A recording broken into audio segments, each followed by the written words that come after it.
સાંભળજો, બાળાનો બેરખો હાલે છે. ટૂંકમાં યાદી કરવા વેલા વાંચીને બોલું છું. શેરગઢની ધરતીનો નાનકડો છોકરો અને બાળાનો બેરખો હાલે છે. સાંભળજો, તું હી ઠાકર, તું હી ઠાકર, તું હી ઠાકર, તું હી ઠાકર. વાત તો બહુ મોટી છે સાહેબ, પણ દીકરાના બાપુ એને આવીને કોઈ કીધું આ છોકરાનું નામ વેલો છે, કે તમારો વેલો જે છે ને એ ખેતરમાં ખેતી નથી કરતો, કઈ કામ નથી કરતો, કઈ મજૂરી નથી કરતો. કે શું વાત કરું છું? કે હા, સાચી વાત કરું છું. એટલે એમના બાપુને એમ થયું કે લાવ ને હમણાંથી ખેતર સુધી ગયો નથી, એકાદ આટો મારી આવું, ખેતરની સંભાળ લઈ આવું, અને આજે કે છે સાચું કે છે કે ખોટું કે છે એમ. એટલે ધીરો ધીરો ધીરો હાલતો હાલતો હાલતો હાલતો હાલતો હેજડિયા પરિવાર પટેલનો ભાઈ હાલ્યો જાય છે.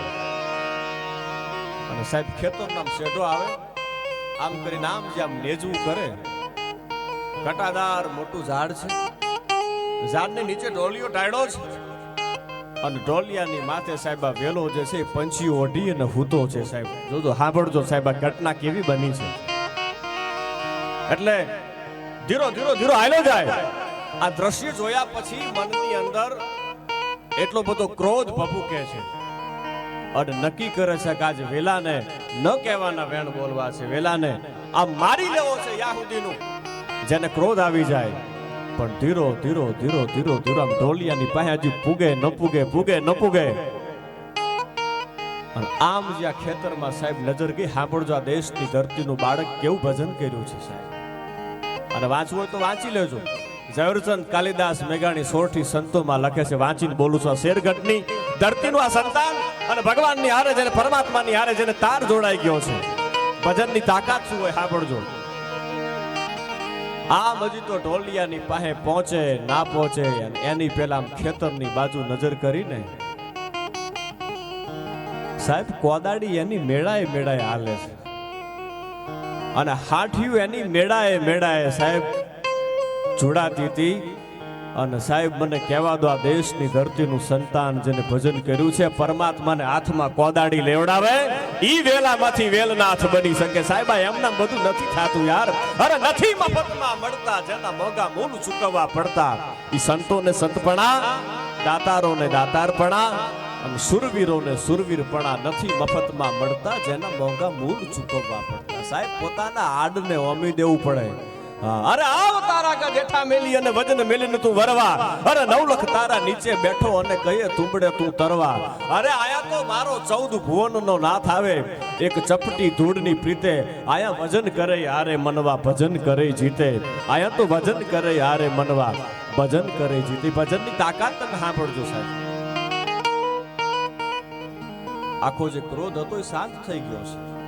અને કાલ સવારે વાંચવું હોય તો વાંચી લેજો સાહેબ, આ દેશની ધરતીનું સંતાન કેવું ભજન કર્યું છે. એટલે ત્રાહિમામ શરણાગત છું સાહેબ. બાપ પોતાના દીકરાને વિનંતી કરે છે કે મારી ભૂલ થઈ ગઈ. એને તો બધી ખબર હતી આ બધી જે લીલા થતી હતી, પણ આ દ્રશ્યને જોયા પછી વેલો એના બાપુને કહે છે કે બાપુ હવે મને જટ તમે રજા દો તો મારે ગરવા ગિરનારની ગોદમાં જઈ અને પરમાત્માના નામનું ભજન કરવું છે. અરે મારા દીકરા, મેં તને ક્યાં કાંઈ કીધું છે? તે મારી સાથે રહી અને દીકરાની જેમ મેં તને રાખ્યો છે, અને તું જવાની વાત શું કામ કરે છે? હવે તારે કામે નથી કરવું, તારે મજૂરીએ નથી કરવી. માળાનો બેરખો હાથમાં લઈ અને તમતાનો તને મજા આવે એ પ્રમાણે તું તારું ભજન ભાવ કર. અરે બાપુ, આજ તમને ખબર પડી છે, કાલે દુનિયાને ખબર પડે. મને જીવવા ન દે, મને જલ્દી તમે રજા આપો, ગરવા ગિરનારની ગોદમાં જઈ અને મારે ભજન કરવું છે.